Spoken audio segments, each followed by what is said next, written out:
So, can you give us, a rundown from there, as close as you can, like what happened? I mean, 76, you came in, it started in 73. If I'm not mistaken, the infamous M109 had already been discovered. That was the diamond and the critical indicator minerals. That's right. So, can you just Yeah, narrate as close as possible look, for that us? came out of the first round of sampling when the JV, the original JV, when it started its program in the Kimberley. Okay, and one of the main participants, of course, was Maureen Mugridge, and I think that's why it was called M. That had her name on it. Okay. And that was the, I think, if memory serves me correctly, the Teropus sample. So they, I guess the joint venture, and if you speak to you and Tyler about it, they had a very wide grid through the Kimberleys. The samples were relatively small compared to what we were taking now, so less than 10 kilograms. And like I say, very, very wide-spaced drainage sampling, but it did turn up quite a number of interesting results. Some of the early stuff out of in the south part of the Kimberleys towards Allendale, Big Spring, some samples out of there, and I think even Phillips Range, Aries area, I think they got a positive result there. But mainly it was the best results came out of the North Kimberley, which is now I guess the Ashmore, Cumsepple, to that area there, because there is a lot of indicator minerals there. But interestingly, that's not the ones they found first.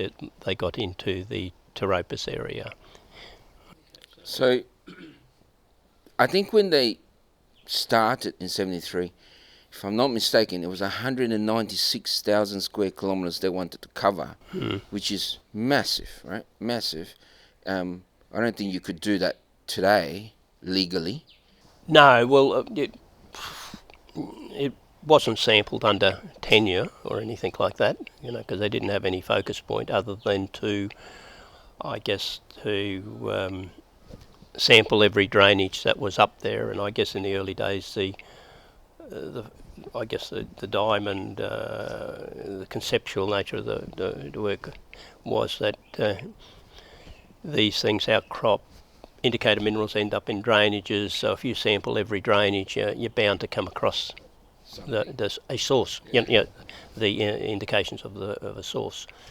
And I don't think it was any more sophisticated than that at the time.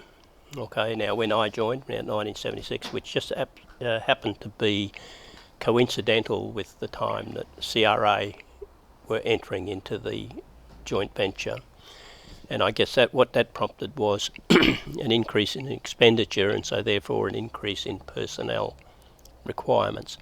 And so some of the JV partners you were allowed to put in personnel in there, and as probably the only field geologists that Ashton Mining had, they were known as AO Australia at the time, that I got seconded to this very secret project.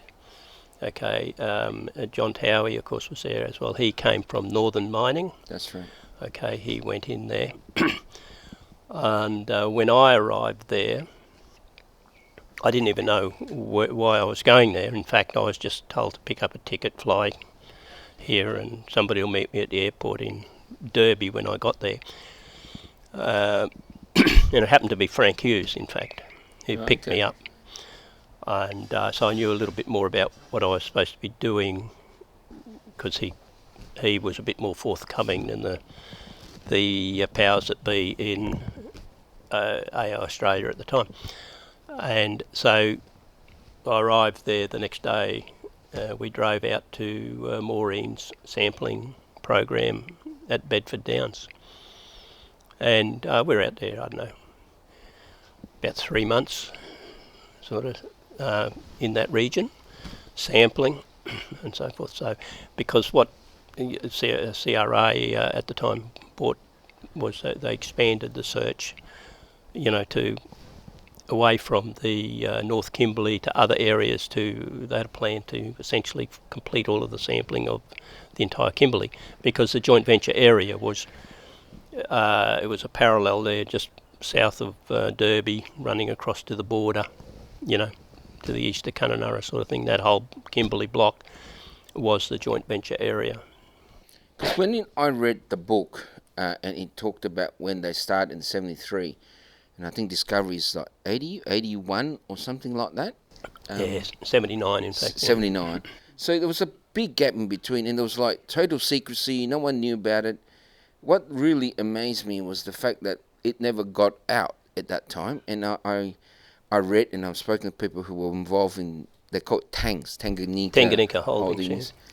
And they were very close-knit and things like that. But that's quite amazing for it not to slip out what you guys are doing for that period of time. So that secrecy was in 76, even with CRA? Was that still this kind of thing? Yeah, the people's activities weren't sort of broadcast, And plus the exploration, it was just reconnaissance sampling, so people sampled here and were gone, it was all helicopter work, so forth. So there were no sort of digging and carting and processing, other than what had taken place in the North Kimberley, up in the King George area.